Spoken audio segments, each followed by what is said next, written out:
Alright, so I just wanted to make a quick video here, real quick. I always say quick video. Has to be a quick video because I'm in the middle of work. So one of the functionalities of the system is to simulate your life. Everybody's life here is simulated, potentially simulated, because they have a profile upload on a computer system, right? So everybody has a human brain. The human brain is what makes us targetable. It is a human brain-based system. So, with that in mind, anybody who has a human brain can be targeted. Newborn babies have to be heterodyne. They have to go through the process of having their brain print loaded into the system and copied and have an intrinsic enumeration attached to their brain, give them a brain code. Then they are a simulant in the simulation system and computer system. Right, so one of the things that happens, this is just a small piece of the simulation computer system. It's nothing to do with radiation or physical deterioration. So I'm standing here, I'm gonna put it on a first person view right now. Now you're looking through my eyes, right? So if I'm looking this way, I'm standing here, I'm doing Instacart, I'm packing up my customer's stuff, right? And I'm looking this way, and you might have somebody in your peripheral this way, like there may be somebody walking that's gonna be passing you this way. What the computer will do, if there's a male or a female, whatever, somebody you interact with or want to interact with, your preferred person, you have somebody you like, you told in your neurology, ooh, that person looks good, or this person looks good, or that, or whatever, somebody that will get your attention. The computer has a reserved, saved version of them in your profile. So the highest percentage of times that they have reiterated an outfit, that person will be in that outfit. It won't be summertime, wintertime dependent. It'll be however many times the computer has that person that would make you turn this way in an outfit, because the system runs on probability and statistics. The highest percentage of reiterated times that person wore an outfit will be the outfit they will be in when it shoots it into your conscious brain. So I was standing here looking this way, and there was a lady coming this way. I didn't know who it was. You know, somebody was walking in my peripheral this way that was going to be passing me as I'm packing up Instacart, not caring about the computer. And it shot a picture of somebody in my head, a girl, obviously, somebody that I think looks good, in my head with an outfit that she wears the highest percentage of the time when she's here. And I turn, you know, it would normally make me turn like this and go, oh, is that you? But I didn't do that because I'm like, I'm not gonna turn. I saw it was a lady, it wasn't even anybody. But it shot a picture into my brain as I'm standing here of this person. So that way it controls you. That's how it controls people, to look at things, to turn and do things. Yeah, it shot a picture of her in a white top that she usually wears and some jeans into my conscious brain, not my subconscious.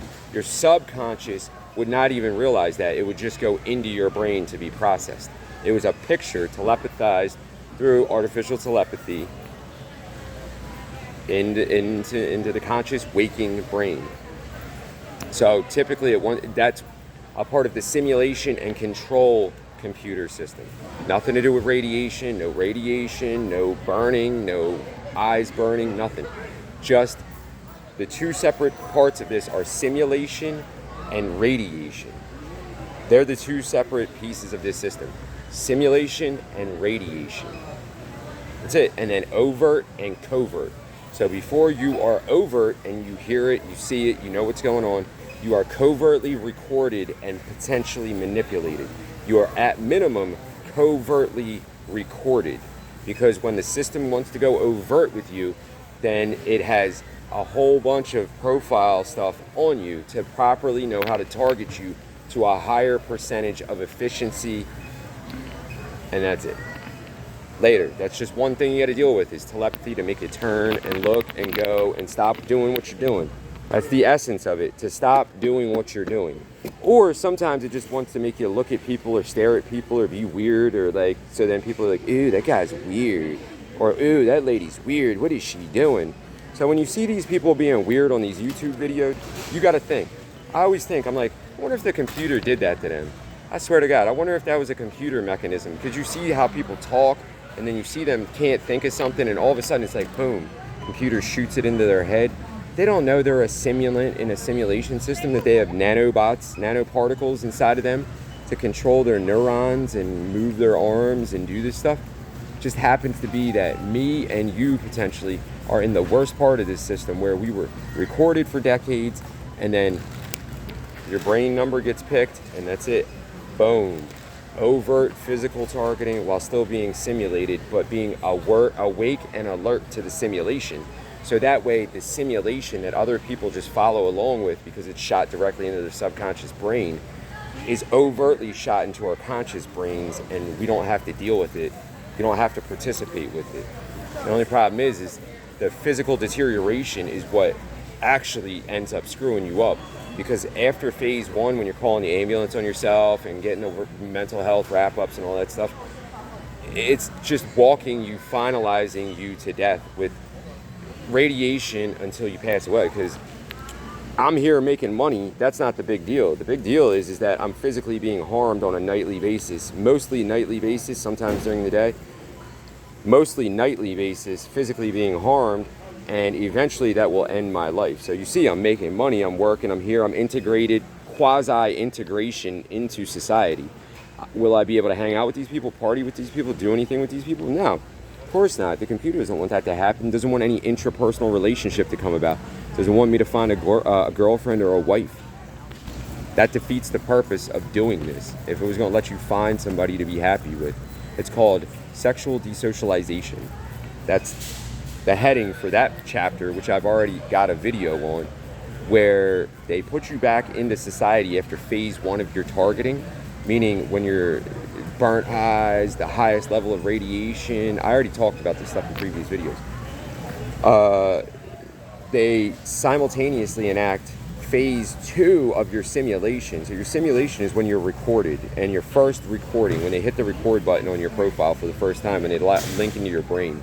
That's phase 1 of the simulation.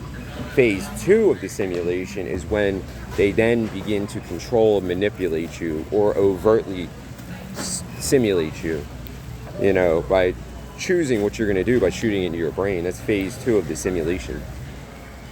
So, like I said, no, I'm quasi back to normal, meaning not exactly, because you're not exactly a human that's just living your human life. You still have interaction neurologically and physically from the computer. So this is not real. This is not a real thing. This is not real. This is just something to keep the blinders on, so that way you go pay the bills, pay the taxes. I have money. I have this. I have gas. You don't have a partner. You don't have a wife. You don't have a girlfriend. You don't have a boyfriend or a husband most of the time. They're already gone. You're never going to get that back. And you're never going to go home with somebody. That's just not going to happen. The computer's not going to allow that to happen. So, yeah, it's not real. This is not real. This is just something to keep you busy, to go work, pay the bills. And then it goes wah, radiate you until you don't wake up. It's how it is. It's just how it is. It's called walking the target to death. What am I doing? I'm walking, I'm talking, I'm working, I have money, but inside of you, on your surface, at nighttime, blazed out eyes, brain cancer. Over here is going to be a glioblastoma in the frontotemporal lobe of the brain, in a blast cell probably. Over here is going to be oral and maxillofacial cancer with my tongue, side of the face.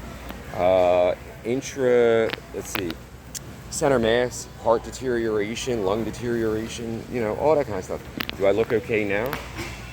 Of course I look okay now, but how many people have died, gotten cancer with a muscle in their arm? A lot.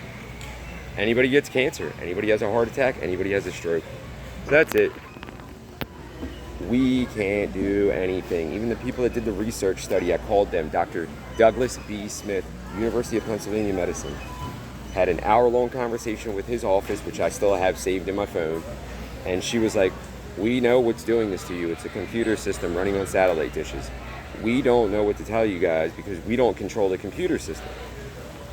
I was like, damn, I can't argue with that, So I was like, thank you for the hour-long conversation, and we had reciprocity. I talked, she listened, because I'm not stupid. I don't call people up and just go, hey, the military, the directed energy that's burning my face. And then they go, what? I'm not talking to this dude.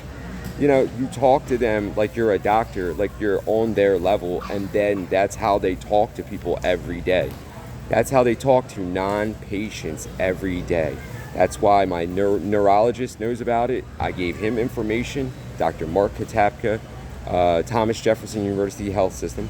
That's why my eye doctor at Community Health and Dental gave her information. She looked it up and was like, whoa.